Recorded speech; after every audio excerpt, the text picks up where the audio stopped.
సూర్యాపేట జిల్లా కోదాడలో బీజేపీ నేతలు ర్యాలీ నిర్వహించారు. ఈ కార్యక్రమంలో బీజేపీ రాష్ట్ర నాయకులు చీకోటి ప్రవీణ్ కుమార్ పాల్గొని అంబేద్కర్ విగ్రహానికి పూలమాలలు వేసి నివాళులర్పించారు. ఈ సందర్భంగా ఆయన మాట్లాడుతూ అంబేద్కర్ ఫోటోను పార్లమెంట్లో పెట్టకపోవడానికి కాంగ్రెస్ పార్టీ చేతగానితనమే అని దుయ్యబట్టారు. బీఆర్ అంబేద్కర్ కు భారతరత్న బిరుదు ఇచ్చి గౌరవించింది బీజేపీ పార్టీనే అని చీకోటి ప్రవీణ్ కొనియాడారు.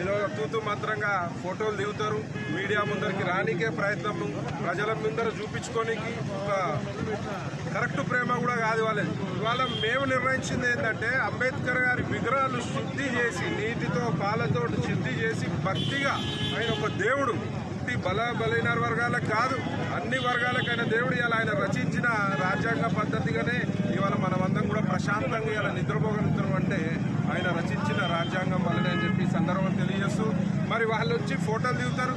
ఎల్లప్పుడూ కాంగ్రెస్ నాయకులు ఇన్నేళ్లు పాలించడం అన్నేళ్లు పాలించడం అంటారు. ఒక భారత రాజ్యాంగకర్తకి ఎన్నో అవమానాలు చేసిన సందర్భాలు మరి కాంగ్రెస్ చరిత్రలో ఉన్నాయి. కనీసం వారి ఫోటోని విగ్రహాన్ని కూడా పార్లమెంట్లో ఏర్పాటు చేయలేని స్థితిలో వాళ్ళు ఉన్నారు. మరి అంత పెద్ద మనిషికి భారతరత్న అవార్డు కూడా మరి భారతరత్న కూడా బీజేపీ హయాంలోనే ఇవ్వడం జరిగింది. మరి ఎన్నో అవమానాలు వారిపై పోటీకి నిలబెట్టి మరి వారిని ఓడగొట్టే ప్రయత్నాలు కూడా చాలా సందర్భంలో కాంగ్రెస్ వాళ్ళు చేసినారు. వాళ్ళదంతా కుటిలమైన ప్రేమగా నేను భావిస్తూ ఎల్లప్పుడూ కూడా బీజేపీ పార్టీయే దళితుల వర్గాలకి అండగా ఉంటుందని. బీఆర్ఎస్ పార్టీ మీకు ఏం చేసింది మీకు తెలుసు. దళిత బంధు అని చెప్పి ప్రజలని పేద దళితులని అడ్డగోలుగా మోసం చేసింది. మరి అదే పందాగా మరి కాంగ్రెస్ కూడా ఇవాళ రాష్ట్రంలో పాలన సాగిస్తుంది.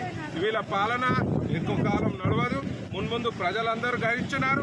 ముఖ్యంగా దళితులు వీళ్ళ చేతిలో ఈ రెండు పార్టీల చేతిలో మోసపోతూనే ఉన్నారు. మరి ఇలా దళిత ప్రజలు ఎదురు తిరిగితే మరి ఈ కాంగ్రెస్ కానీ బీఆర్ఎస్ కానీ నామా రూపాలు లేకుండా పోతారని సందర్భంగా తెలియజేస్తూ ఏదో తూతు మంత్రంగా ఫోటోలు దిగుతారు, మీడియా ముందరికి రానికే ప్రయత్నం, ప్రజల ముందర చూపించుకోనికి ఒక